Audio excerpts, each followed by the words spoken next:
napunta tayo sa Lavender Street dahil nakarating tayo ng Singapore. All the way from the Philippines because it's exhausting feeling poor. In a foreign land, puro Chinese at Indian. In a strange land, ew, malig sa lugar. Hindi madumi, sing linis ng budhe. La la la la la. Hindi maputek, sing tiyot ng humor. J-j-j-j-e? Hindi masikip, I can breathe real authentic air. Hindi makipot, I can dance basta iwas sa abo. I can see myself living in a place like this. I think I deserve this. I'm just a simple girl. All I dream is a limitless credit card, an abundant amount of essence, a British tite, a warm feeling with supercalifragilisticexpialidocious. Everything's expensive. You may call it crazy rich. Some would call it email-diffic. Pero sa BBM pa rin ang nanalo kaya move on na. Parang land down under ang Pilipinas. Dumi at maputek, masikip at makipot. Kasama pa ang mga taong pinanganak ng puot. Lapot na lapot, ginawang romansa, hapit na hapit, pinipilit ang punyaterang kumot na paliit na paliit. Punong-puno, umaapaw ang mga tao, kulang na kulang mula executive hanggang judicial. Bakit kailangan natin mag-adjust para sa mga mayayaman? Bakit kailangan natin mag-adapt sa mga malahilyum na inflation? Masyado na bang politiko? Oops. I forgot.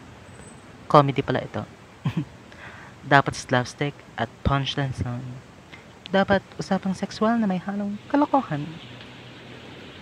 For some reason, bigla tayong na-homesick. Nag-remnants ng mga gawaing pangkama. Bedsick.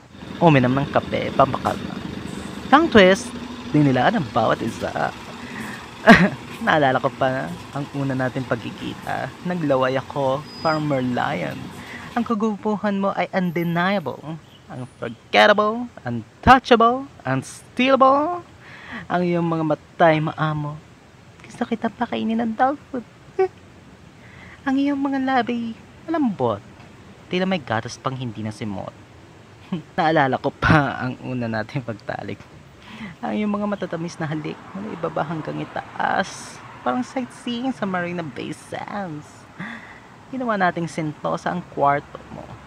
Tuwan-tuwa na nakikipaglaro.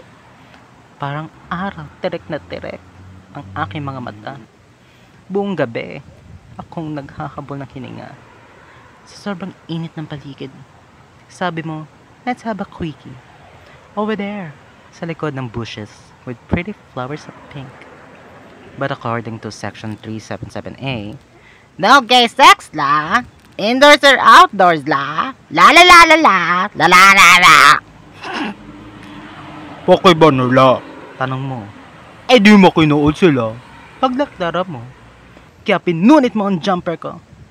Alakas na! Pagbighani ka. Right then and there, naging blurred ang surroundings. Tumibok ang fast ang ating hearts, tumikas ang ating soft sausages, lumuwag ang ating tight holes. As if inan-install natin ang useless dating apps. As if mahal natin ang isa't isa forever. As if gagawa tayo ng family plus may pabahay pa. As if na-approve ang visa natin papuntang langit. Speaking of visa, punta na lang tayo ng US. Balita ko, nag-impeach si Trump.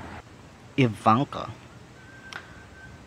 Mas maraming religious doon, pero carry lang. At least sa first world tayo na magsasuffer.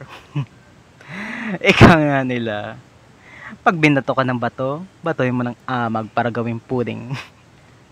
Kapag inamag ba ang katawan ni Kristo, pwede rin ba itong gawing pudding? Anyways, maikli ang ating naging munting bakasyon. Babalik tayo kung legalize na ang same-sex marriage. Kapag may nagtanong kung anong kinalaman ng Lavender Street, sabihin mo lamang, ito ay pangalan ng aking puwet.